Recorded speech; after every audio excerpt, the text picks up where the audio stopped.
Saudara, Anda menyaksikan Kompas Bisnis bersama saya Putri Oktaviani. Pengelolaan pajak dan kemampuan mendatangkan investor asing langsung. Ini menjadi kalimat kunci kalau melihat ekonomi Indonesia dan Vietnam sejak lepas dari pandemi. Indonesia, saudara, terus dibanding-bandingkan dengan Vietnam. Negara tetangga ini banyak menempuh cara-cara yang berseberangan dengan Indonesia tentang PPN, tentang kehilangan penerimaan negara, tentang investor yang bernama Apple, sampai dengan jumlah kementerian dan lembaga. Vietnam, saudara, adalah kebalikan dari Indonesia. Meskipun kami disclaimer dulu ya di awal, Vietnam ini juga tidak lepas dari pro dan kontra. Tetapi data-data makroekonomi berbicara lebih keras dibandingkan perbedaan pendapat di Vietnam. Indonesia versus Vietnam. Kita ke data pertama terlebih dahulu. Fakta kerasnya, saudara, undang-undang itu adalah payung hukum tertinggi tentang aturan main dimanapun, termasuk di Indonesia. Sekuat dan sekeras apapun penolakan, masyarakat berhadapan dengan undang-undang.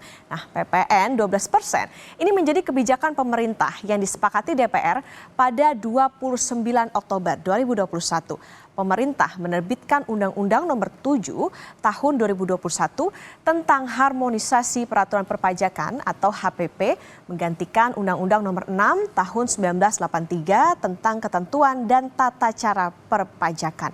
Poin utama dari UU HPP itu pengenaan PPN 11% yang berlaku pada 1 April 2022 dan PPN 12% yang berlaku paling lambat 1 Januari 2025. Bentar lagi ya. Nah, pemerintah itu mengejar penerimaan perpajakan tambahan sekitar 75 triliun dari penerapan PPN 12% tadi. Ini untuk membiayai program prioritas. Gimana dengan Vietnam? Nah, negara ini agak lain nih, saudara. Sadar dengan kemampuan penduduk dan besarnya tekanan ketidakpastian global, Vietnam malah nurunin PPN-nya dari 10% jadi 8%. Aturan ini berlaku sampai Juni 2025. Nah, sebagai konsekuensinya, memang penerimaan negara Vietnam turun 26,1 triliun dong. Kita ke data selanjutnya, ke perpajakan yang lebih lebar. Nah, ini, sampai akhir 2024, PPN Indonesia adalah 11%. Nah, level PPN yang dimulai pada tahun 2022 itu adalah, ini dia nih. Nah nih, kalau di Indonesia nih, tarif PPN-nya 10%, tax ratio PDB-nya 10,4. Nah, pertumbuhan ekonominya 5,3. Pendapatan per kapitanya adalah 4.731 USD per tahun. Kita bandingkan dengan angka-angka yang dimiliki Vietnam. Kalau di Vietnam dengan tarif PPN demikian, tax ratio-nya 12,8%, pertumbuhan ekonomi 8,1%, dan pendapatan per kapitanya adalah 4.116 dolar Amerika per tahun. Nah, tentang Indonesia ini Kompas Bisnis sudah banyak mengulasnya. Kita langsung ke Vietnam aja ya. Tujuan pemerintah Vietnam mengobrol diskon adalah mengerek konsumsi domestik. Karena sadar betul, ini satu-satunya kekuatan besar untuk menggenjot pertumbuhan ekonomi. Mirip Indonesia sebetulnya, konsumsi adalah passwordnya. Diskon PPN juga diharapkan mampu mengerek produksi dan bisnis sehingga pertumbuhannya merata. Sederhananya, saudara, Vietnam ini benar-benar sadar nih ya. Oh, eksternal 2025 ketidakpastiannya masih tinggi. Nah, tanda-tanda tekanannya juga ada. Jadi kuatin dulu nih kuda-kuda ekonomi di dalam, yaitu konsumsi. Biar konsumsi lancar, kasih diskon. Sederhananya kayak gitu. Nah, apakah tata kelola perpajakan dan ekonomi Vietnam berhasil mengundang investor? Kita ke data berikutnya soal faktanya. Apple. Siapa yang pakai Apple? Nah, Apple ini, saudara, adalah investor yang di akhir tahun 2024 paling disebut di Indonesia. iPhone 16 belum bisa masuk karena investasi Apple di Indonesia dianggap tidak serius. Berdasarkan catatan Kompas Bisnis, saudara, realisasi investasi Apple di Indonesia nih baru nih 1,6 triliun rupiah. Emang Indonesia punya syarat tax holiday yang lebih ketat, yaitu cuma 20 tahun. Dengan minimal investasinya itu adalah 30 triliun rupiah. Tapi faktanya lagi, realisasi Apple di sini hanya 1,6 triliun. Padahal Apple ini mendominasi penjualan barang berteknologi di sini. Apple di Vietnam investasinya sudah 256 triliun rupiah sejak tahun 2019. Singkat banget, Vietnam bisa menggait investasi jumbo dan diuntungkan oleh terbukanya 200.000 lapangan pekerjaan bagi masyarakat Vietnam. Nah, tax holiday di negara ini emang lebih panjang ya. Kalau tadi di Indonesia itu 20 tahun, kalau di Vietnam itu 50 tahun. Yang juga hangat adalah Nvidia. Nah, investor yang terkenal dengan teknologi kecerdasan buatan ini berencana investasi ke Indonesia 200 juta dolar Amerika Serikat. Tapi di Vietnam sudah merealisasikan sampai 250 juta dolar selama 8 tahun terakhir. Berasa kegojek nggak sama Vietnam? Apalagi yang agak lain di Vietnam, kita ke data selanjutnya. Nah, Vietnam, saudara, juga akan memangkas jumlah kementerian dan juga lembaga. Dari 30 jadi 21. Ada kementerian yang dihilangkan, ada kementerian yang dilebur. Tujuannya apa? Ini untuk menekan birokrasi yang macet. Jadi proses perizinan bisnis atau investasi ini bisa lebih cepat. Nah, perampingan jumlah kementerian juga bertujuan untuk menghemat anggaran. Dana-dana kementerian yang tidak strategis akan dialihkan sebagai anggaran pembangunan. Agak lain emang si Vietnam ini ya. Tapi jangan kira di sana baik-baik aja ya, tetap ada pro dan kontra. Yang pro ini menganggap bahwa pengurangan jumlah kementerian atau reformasi birokrasi ini bertujuan untuk membentuk pemerintah Vietnam yang lebih ramping, kompak, kuat, efisien, efektif, dan berdampak. Yang kontra bilang agak khawatir reformasi ini bikin ketidakpastian terhadap investor. Meskipun yang kontra juga bilang kalau berhasil dan berjalan mulus justru akan berbuah manis bagi investasi di Vietnam. Nah, sesaat lagi saudara, Kompas Bisnis akan kembali masih dengan ulasan beda kebijakan ekonomi Indonesia dan Vietnam dan dampaknya ke daya saing dan investasi. Bersama Direktur Kebijakan Publik Selios Media Wahyudi Askar. Sesaat lagi.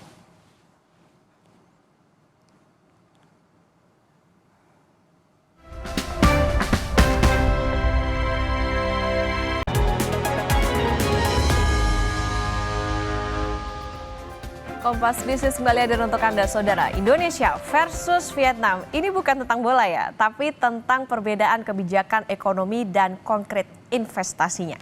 Vietnam, saudara, menempuh kebijakan yang di beberapa hal justru berkebalikan dengan Indonesia. Apa yang perlu diwaspadai? Kompas Bisnis akan tanya ke Direktur Kebijakan Publik Selios Media Wahyudi Askar. Selamat pagi, Mas Media. Selamat pagi, Mbak. Mas Media, PPN Vietnam ini kan lebih rendah, tapi pertumbuhan ekonominya lebih tinggi dari Indonesia. Ini mengacu data 2022. Apa yang bisa dimaknai dari perbedaan data PPN dan juga pertumbuhan ekonomi antara Vietnam dan Indonesia? Ya, jika kita pakai data longitudinal ya dari tahun 2015 sampai 2024, rata-rata pertumbuhan ekonomi Indonesia itu hanya di sekitar 4-5%. Sedangkan di Vietnam rata-ratanya itu sampai 7%. Dan tahun depan proyeksi pertumbuhan ekonomi Vietnam itu 6,7% dan Indonesia hanya 5% ya. Dan ini memang menarik, satu hal yang berbeda yang dilakukan Vietnam. Vietnam menurunkan tarif PPN-nya dari 10 sampai menjadi 8% ya, 2 percentage point, dengan tujuan menjaga daya beli masyarakat. Ini memang berkebalikan dengan di Indonesia karena pasca pandemi tahun 2021 Indonesia justru menaikkan PPN. Dan satu hal lagi yang juga ingin saya tekankan, Vietnam melakukan kebijakan pengurangan tarif PPN ini secara bertahap. Ini perbedaannya dengan Indonesia. Jadi Vietnam itu menentukan penurunan tarif PPN itu setiap 6 bulan sekali. Dan baru saja mereka mengeluarkan resolusi untuk melanjutkan pengurangan PPN sampai Juni tahun 2025. Jadi ini udah keempat kalinya National Assembly di Vietnam mengesahkan resolusi untuk pengurangan tarif PPN itu. Nah, ini berbeda juga dengan di Indonesia ya, karena kenaikan tarif PPN di Indonesia dikunci dengan undang-undang tahun 2021 untuk dilaksanakan tahun 2023 dan 2024, 2025. Seakan-akan tidak berubah ya. Jadi Vietnam sepertinya lebih rasional dalam kebijakan ekonominya karena mereka tahu bahwa ekonomi itu bersifat dinamis. Jadi kebijakan yang dirumuskan 2 tahun lalu dalam konteks Indonesia sebetulnya belum tentu relevan dengan konteks hari ini ya, dengan isu domestik dan konsumsi yang terpukul. Artinya bisa dilihat ini kayaknya agak kebalikan ya antara prinsipnya pemerintah di Vietnam dengan pemerintah di Indonesia. Artinya pemerintah Vietnam nampaknya lebih mempertimbangkan bagaimana kebutuhan apa nih yang ada di dalam negeri supaya bisa mengerek jangka panjangnya ke ekonomi. Nah, Mas Media, ada hubungannya nggak sih sebetulnya tinggi rendahnya PPN dengan kepatuhan pajak yang pada akhirnya bisa berpengaruh ke tax ratio? Iya, secara teori ketika perekonomian mengalami shock gitu ya, maka untuk mendorong konsumsi, pemerintah mengambil kebijakan itu bisa meringankan tekanan langsung pada masyarakat dan salah satunya itu dengan pemotongan pajak dan tarif PPN ya salah satunya. Dan efektivitas pengurangan tarif PPN ini sebetulnya sudah sangat terbukti dilakukan oleh banyak negara lain pasca pandemi. Jadi tidak hanya di Vietnam ya, tapi juga Jerman, Italia, Korea Selatan, Spanyol, Inggris, bahkan China itu melakukan adjustment pada tarif konsumsi. Dan kita tahu bahwa tarif PPN ini itu sifatnya regresif dan dampak positifnya itu dirasakan oleh semua orang. Nah, untuk masyarakat menurunkan mengurangi spending dan untuk pelaku usaha kan menurunkan biaya produksi. Nah, kalau itu bisa ditekan dengan baik, maka tentu yang untung juga adalah bisnis ya. Nah, kalau bisnisnya untung, daya beli masyarakat baik, maka pasti juga akan terjadi peningkatan pendapatan pajak penghasilan badan. Jadi kalau seandainya pertanyaannya kaitan dengan tax ratio ya signifikan sekali. Kalau seandainya daya beli masyarakat bagus, maka pajak penghasilan badan juga naik, perusahaan akan juga semakin kompetitif. Jadi pengurangan tarif PPN ini dimanapun negaranya itu kebijakannya populis ya. Jadi didukung, disuarakan oleh parlemen dan ini terjadi juga di parlemen di Vietnam. Setiap kali ada rencana perpanjangan pengurangan tarif PPN, itu yang mendorong adalah parlemennya.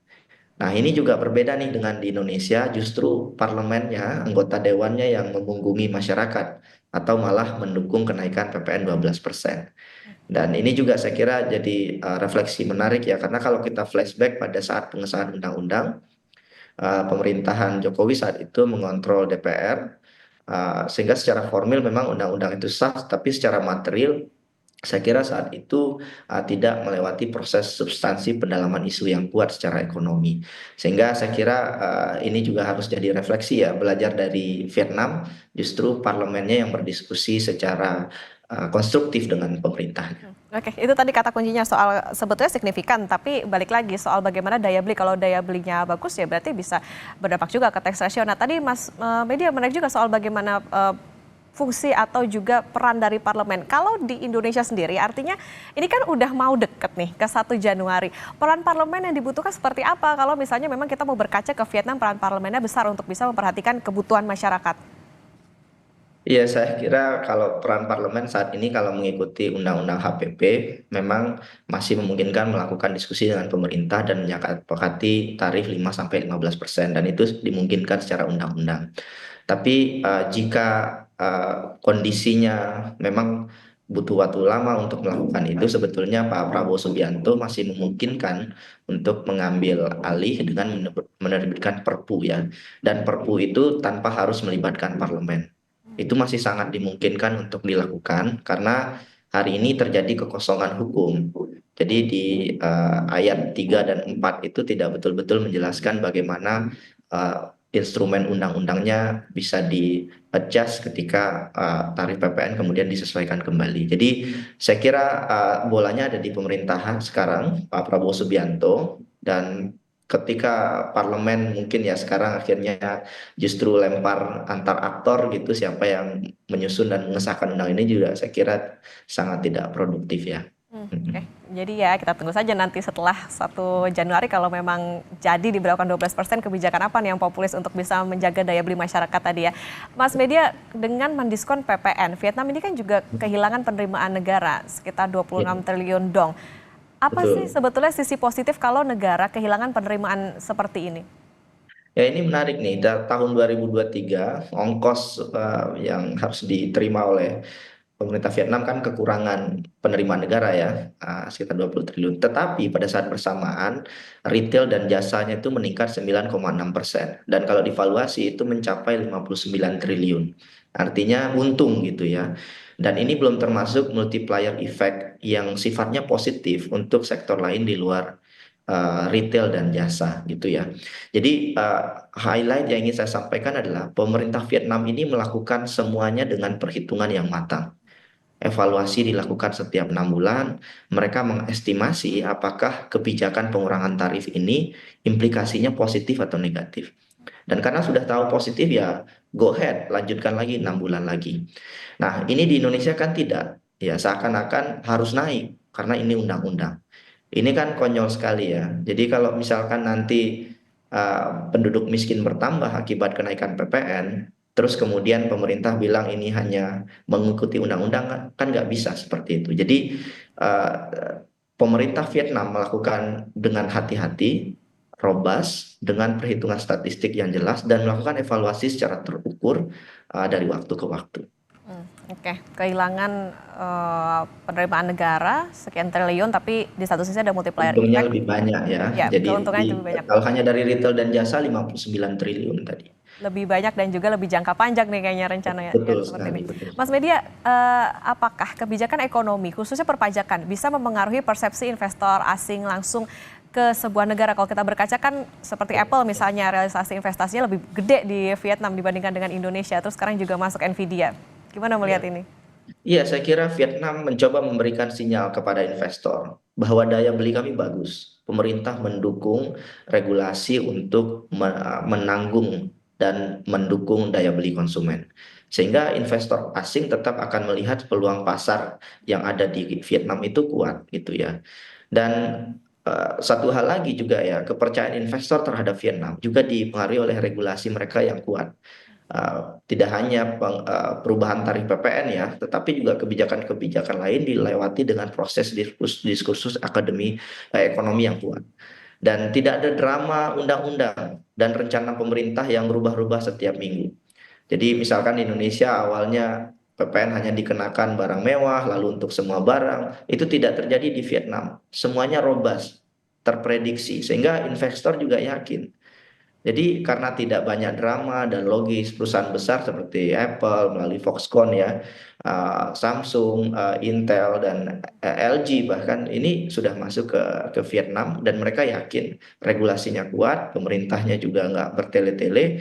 Dan satu lagi, parlemen di Vietnam ini unik, meskipun mereka tidak multipartai seperti di Indonesia, tapi diskursus ekonomi yang mereka lakukan di parlemen itu juga sangat konstruktif, sehingga investor juga melihat ada institusionalisasi ekonomi yang kuat di Vietnam begitu ya, sehingga FDI di Vietnam jauh lebih baik daripada di Indonesia. Oke, ini artinya ada dampaknya juga nggak dengan adanya perampingan birokrasi atau pengurangan kementerian lembaga di Vietnam?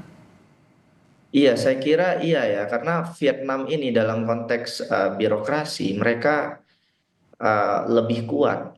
Kenapa? Karena tidak ada politik balas budi yang parah gitu ya. Jadi meskipun mereka didominasi oleh Partai Komunis Vietnam, tetapi rekrutmen dan promosi pejabat di Vietnam itu memang didasarkan pada hierarki partai dan kinerja. Sehingga kebijakannya itu lebih efektif dan efisien. Ini berbeda dengan Indonesia pasca pemilu, semua kawan politik diambil kemudian menjadi menteri dan wakil menteri. Jadi ini saya kira juga unik ya. Jadi di Vietnam itu multipartai, tidak multipartai, tetapi terjadi perdebatan di parlemen.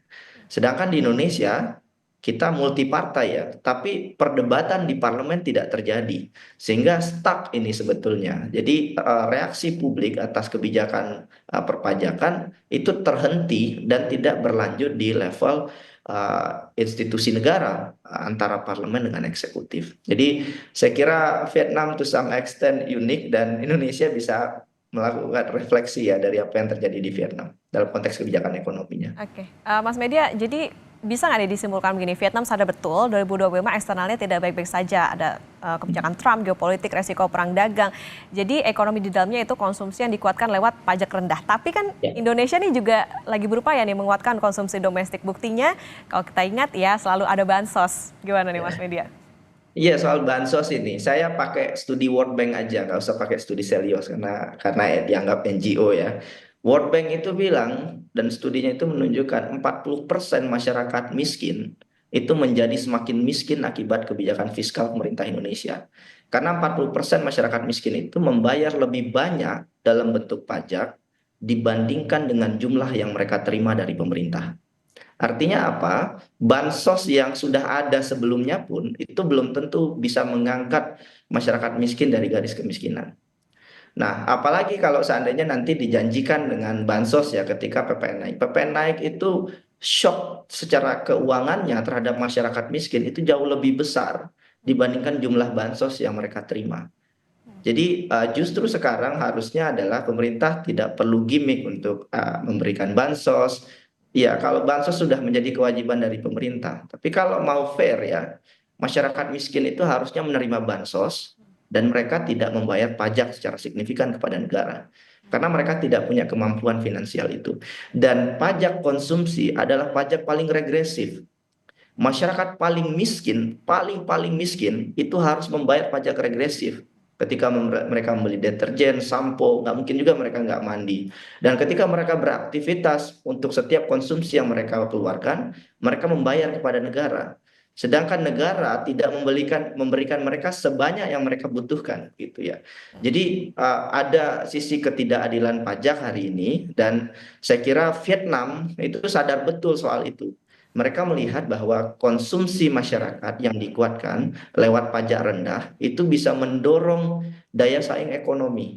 Ya. Sehingga orang bisa spending, sehingga masyarakat juga bisa berdaya, sehingga bisa mereka anaknya sekolah, sehingga dalam jangka panjangnya produktivitas ekonomi bisa naik. Oke. Dan secara ekonomi global ya, itu juga bisa mengurangi ketergantungan terhadap faktor eksternal, seperti yang tadi disampaikan soal Donald Trump, geopolitik, dan risiko perang dagang. Oke, baik, kalau dari Vietnam kita tahu ada penurunan PPN tapi penerimaan negara turun, tapi di situ ada buah yang dipetik secara jangka panjang. Tapi kalau di Indonesia tentu kita tunggu nanti bagaimana PPN 12%. Peran parlemen sangat dibutuhkan. Apakah nanti ada kebijakan-kebijakan yang lebih populis atau bisa menjaga daya beli masyarakat tentunya. Terima kasih Mas Media Wahyudi Askar, Direktur Kebijakan Publik Selius, sudah bersama di Kompas Bisnis. Sehat selalu Mas Media.